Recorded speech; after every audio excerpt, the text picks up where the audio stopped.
When adapting a game into a movie, there's a lot to consider, and due to that, most of them suck or flop. However, you cannot in good conscience say the same thing about the Five Nights at Freddy's movie. While it's not a perfect adaptation of the original game itself, it captured some core ideas of the series and still worked exceptionally well at bringing the original game's themes and ideas to the big screen, nearly 10 years after the first game came out. However, I want to explore a very interesting alternative reality in today's video. What if the FNAF movie was adapted into a game? What if in this alternate reality there were no games and instead the first instance of the FNAF series ever to come out was the movie, and because of how successful the movie was, Scott himself decided to make it into a game, the likes of which the world has never seen. Well, in this video, I'll be exploring that possibility and discuss my thoughts on what Five Nights at Freddy's 1, the original game, would look like if the movie came out first. So, strap yourself in, don't forget to subscribe, and let's get into the video. So the first thing I want to do for this video is decide if we will be making this game like the original, with its gameplay loop of staying still in the office and waiting for the animatronics to come to you. And to be honest, it is extremely tempting since it would make sense and be easy to come up with concepts for. However, I also think that if this game was truly made after the movie, the actual game would have a lot more to it.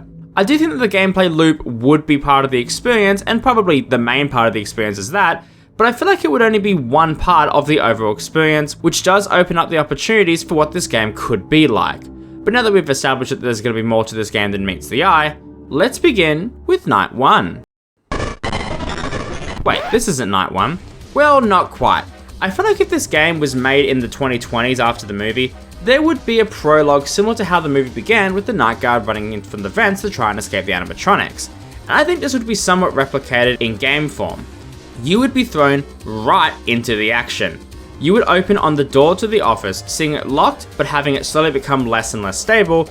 You would then have to wiggle open the vent and climb inside, probably by pressing the A and D keys on your keyboard.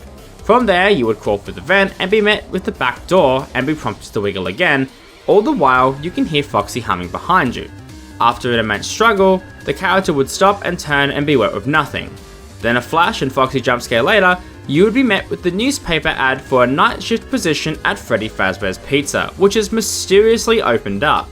I think this would be an awesome way to get right into the game, creating a spooky atmosphere and getting you right into the action, which would throw any new player completely off guard. But after this, title screen, FNAF movie theme probably for the music, and new game would get us into Night 1. Now to start Night 1, we need to decide our setting, since the movie takes place after the place was closed in the 80s, so for this video, I thought it'd be cool if this game was almost a prequel to the movie, making it so this game takes place in 1985, while the place is still open. I'll explain the exact time frame at the end as not to spoil anything, but Night 1 would obviously be the tutorial night, where you'd be starting a shift in the office and watching the security tape, which would be the same as the movie. However, afterwards, it would be 12 AM, and you would get a mysterious phone call from someone who would do the whole "Welcome to Freddy's" and highlight the danger of the animatronics, much like the original game. He would then say how the animatronics have the ability to walk around freely, and that they can even make their way to your office that you were staying in for most of the night, and highlight the door and power situation. This is probably where I should highlight what your office actually looks like. In the movie, there is only one door located to your left, and a vent located to your right. I imagine that you would be able to physically look to your left and right in order to deal with each threat. The front being your cameras, which lock you in, and then you can turn to the door or the vent. On Night 1, you would only have to deal with Bonnie and Chica, and this would be the first part of the quote-unquote office sections. Bonnie would attack from the door, and this would be a simple matter of closing and locking the door whenever he is, actually at the door. However, looking him out on the cameras would slow him down quite a bit. Now, there wouldn't be any power in this version of the game since the door is quite literally an office door. However, what I will have instead is a new mechanic in the form of insanity. But before I explain insanity, let's first discuss Chica and what her mechanic for this night would be. Chica's mechanic would be based off that one scene where she sends the cupcake through the vent to attack, and well, that's exactly what she will do. Chica will have the ability to show up at the door just like Bonnie, but she's less aggressive. But she'll also have the ability to send the cupcake down the vent in order to attack you. In order to stop the cupcake, you first have to identify if the cupcake is going to arrive, indicated by Chica not having the cupcake while near a camera with a visible vent. To combat the cupcake, you need to face the vent and hold the shutter in place, possibly spamming space or something while attacking, but even if it's just hold it until it slams, I think it will work just fine. Now with that out of the way, let's explain how I think this insanity mechanic would work for this game. When certain actions or interactions happen throughout the night, such as seeing Bonnie at the door, using the light, getting attacked by Chica, or if the door is shut for a certain amount of time, mainly being shut longer than it needs to, you would start to go insane, where the cameras become static, you see more Easter eggs, and you hear children laughing. The animatronics would also become more aggressive as we go on, you will see a few differences that this mechanic would have, but the insanity mechanic would be your main issue to deal with in this game. If you get too insane, it's very easy to get overwhelmed as the speakers would start screeching and making you hallucinate, so you'll see characters who aren't there at all and all that. In order to deal with this mechanic, you can turn behind you to the breaker, which you can turn off and on, which takes about 5 seconds to fully do, in which you cannot do anything and the door and vent will automatically unlock during this time. Imagine the lock itself is electric, I don't know. This will reset your insanity meter and make everything go back to normal in a way. Now this night is your standard FNAF formula, and I think part of what made the original special was this gameplay loop, so I do want to keep it in the game. However, for night 2, this is where things are going to get a little dicey and change quite a bit. So night 2 would start the same with you getting a phone call and all that. However, instead of you staying in the office, you would instead be tasked with completing 3 separate tasks for the night, which will take you to 3 separate parts of the building. The first task would have you needing to change a light bulb in the supply closet. Doesn't seem that hard, except that Bonnie will be there in the closet with you. You would have to change the light bulb, making sure that you keep the lights on as much as possible, as if the lights are off too much, Bonnie would get closer and closer until he's able to straight up kill you. This would be an extremely simple but extremely tense minigame, and would test the player on time management, making sure you don't keep the lights off for too long. The second task would require you to wipe down the tables in the dining room next to the main stage, and more specifically, Foxy's curtain. And you would have to clean the tables while listening for Foxy opening the curtain little by little and turning around and shining your flashlight at him to make him go back into his curtain. However, you have to wait until Foxy is peeking his head out, otherwise he will come out more aggressively to prevent the player from just spamming the flashlight every single second. Kinda similar to the phrase Phone Guy says in the original game, where it becomes more active the more/less is being watched. I don't know. So the more attention you give him when it's not needed, the more aggressive it becomes. Again, a very simple task, but nothing too crazy. The third and final task will have you needing to organize the kitchen. However, on the main counter will be Chica's cupcake, and you will need to check back and make sure it hasn't moved. If the cupcake is gone, you need to find it and click it to send it back. Again, a really simple minigame, and that would be the first part of night 2. These 3 minigames would all culminate into one final minigame, which will test all the skills you have learned up to this point. You will finish your night in the office. However, it won't be the normal night structure like the first night. The breaker in the room is damaged and you need to repair it. All the while, you have to deal with 2 threats. The first being the cupcake coming from the vent, which you can hear, and the second being Foxy, where you need to wait until he peeks his head into the door to flash him. The cupcake would need to be clicked right as they get into the room to scare them back. After you fix the breaker, the night would end. Except it wouldn't. You would have a similar minigame to the prologue where you're leaving through the door and you're jiggling keys to try and open the door. All the while you're hearing noises behind you, and you can turn around and look in this time, but nothing will be there. But eventually, your character would turn around by themselves, and you would be met with a jump scare from the Yellow Rabbit, who would take his head off and introduce himself as William Afton, the creator of Freddy's, and would apologize for scaring you, and ask you if it's possible for you to take Friday night off, but to come in early tomorrow. This would be important for later, but for now, the night would actually end. This would be a very simple night, all things considered, and there would be checkpoints after every minigame to make sure that you don't have to do everything in one sitting, and I think this night would be a good progression of minigames that allows you to do more than just sit in an office. Plus, it expands on the lore and sets the player up for what's to come later. Those who have seen the movie will understand the danger that William Afton poses, but the ones who haven't will still be able to tell that something is off. But with that, let's move on to night 3. Night 3 is where we're going to go back into the nighttime sections, and I will be introducing Freddy as an active threat.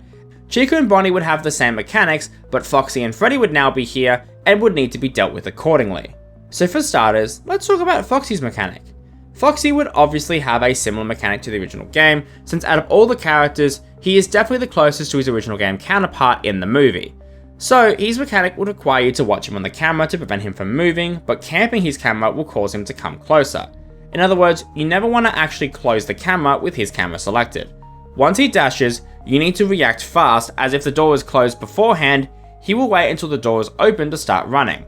So if you pre-close the door, he'll just wait patiently for you to open the door. Remember the insanity mechanic here. There will also be a slight reward system involving this mechanic.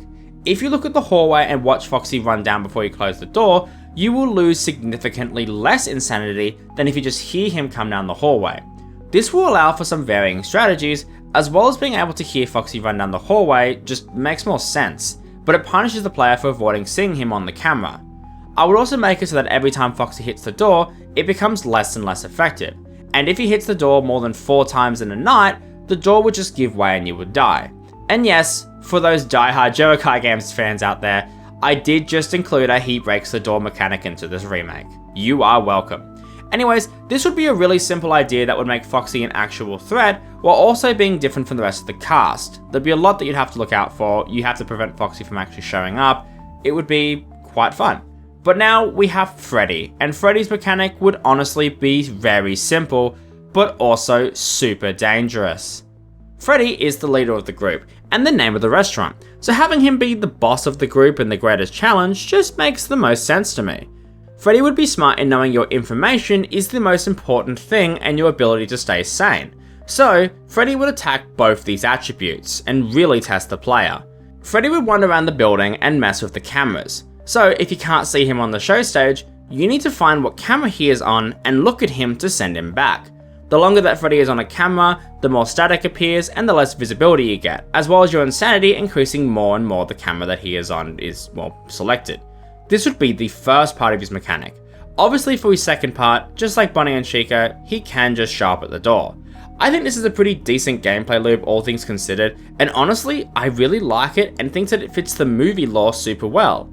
My idea is that the insanity mechanic is kind of what replicates the children screaming and laughing from the movie, plus just seeing walking animatronics try and kill you would be absolutely horrifying. However, there's also a lore aspect of this as well, which I'll come from it later.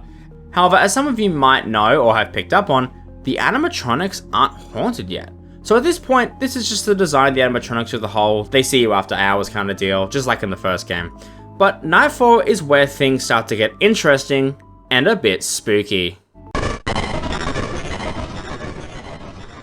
So Night 4 begins and it starts with a phone call from William, telling you that the animatronics have been shut down for tonight for maintenance. However, he would then explain that the maintenance crew have called in sick and are unavailable for tonight, and William then asks you to complete the maintenance instead, saying he will pay you extra since you are also not showing up the next night. This is where you can make the first of 2 split decisions that I will include in this game for the player to make. And yes, I'll be making split choices for multiple endings that the players can choose to make. The first choice is simple. Do you agree to perform the maintenance task or not? No matter which one you pick, Night 4 will begin. If you choose not to perform maintenance on the animatronics, William will ask you to turn the animatronics back on, and Night 4 will pretty much just be a harder version of Night 3 with the same mechanics as before, but with faster, more aggressive animatronics. This would be pretty simple, and more is revealed by this choice later, but what if you choose to instead work on the animatronics? Well, this is where the night gets interesting.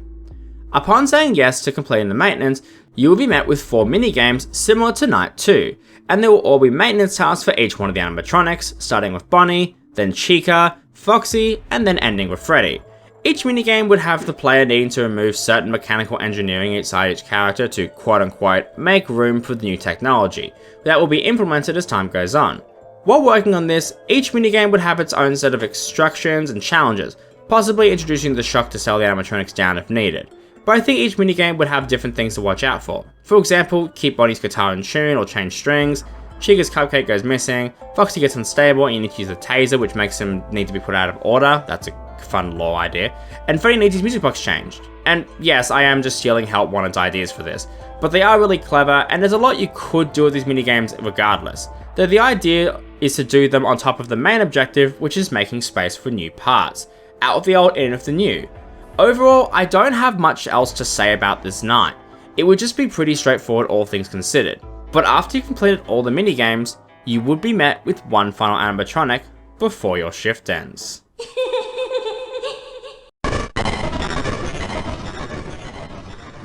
Night 5 would begin with the player in their house getting a phone call from William, reminding them not to come in tonight. He would sound exhausted and say it's been a rough day, but this is where you get to make the last decision of the game. Do you stay home, or do you go to Freddy's and work your final shift? If you choose to go in, you will be met with all that Night 5 has to offer. I'll explain what the other endings do at the end, but one thing I'll explain is the ending achieved by you hitting that subscribe button, and that is that you would make me a very happy boy, and we'll be closer to our goal of 100k, where I'll be thanking every single subscriber live on stream when that happens. I would greatly appreciate it, but now let's actually get into what happens on Night 5. Now on Night 5, this is where the multiple endings of the game would actually come into play. If you choose to come in for Night 5, you will be met with an absolutely horrendous sight. The first thing that you would see when you walk in is the animatronics not on stage at all, which you would obviously be confused about, until a light directs you to a new hidden room. Walking towards it, you will be met with an absolutely horrendous sight of the 4 animatronics stuffed with the bodies of the missing children, before turning around and getting knocked out by William, before waking up in the shreddy Faz chair. Now for the first time playing through, you would have absolutely no way of escaping, and you would die, which would be the first ending. And I titled this The Bad Ending. In this ending, you return and are killed by William, with the ending showing a newspaper of the missing children, and Freddy's being shot down for the foreseeable future.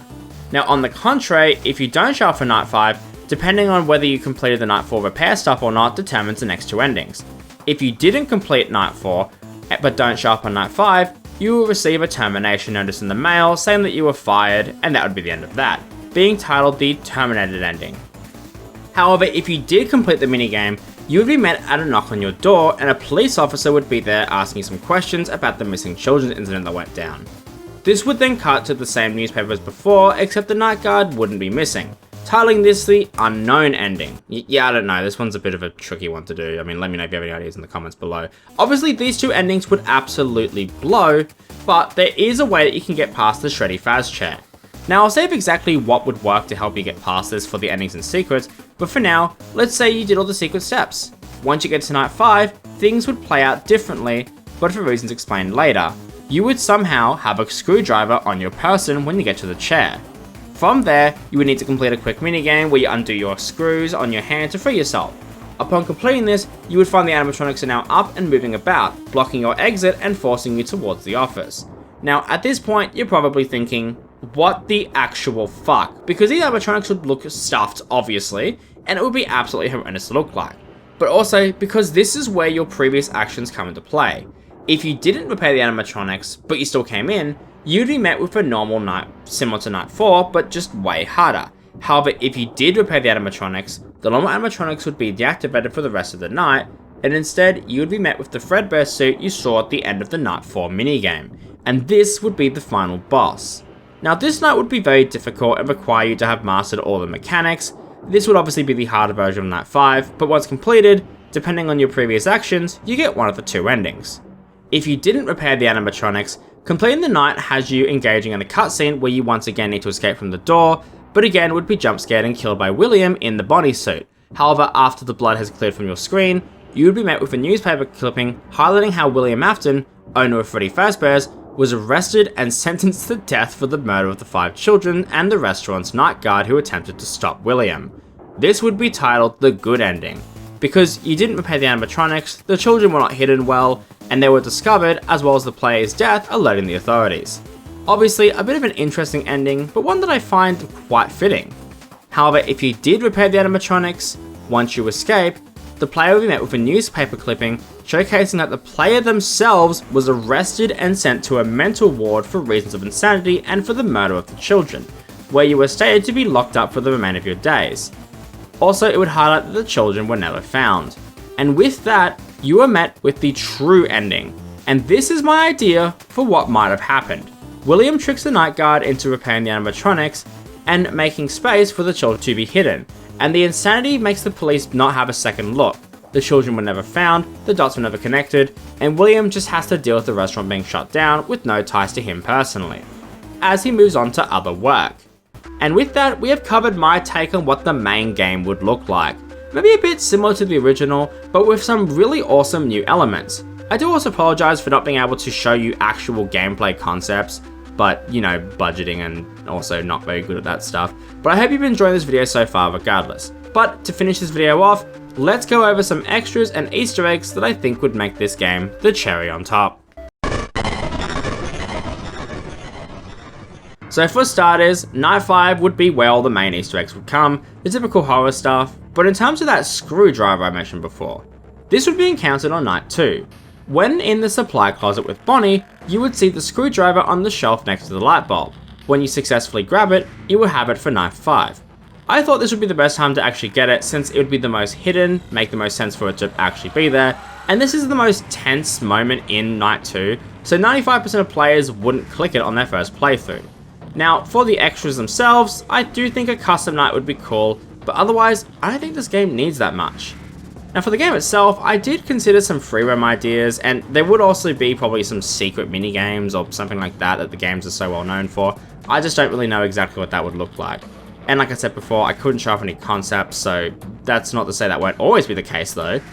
But with that, I will end the video here. That was my take on what the original FNAF game would look like if the movie came out first.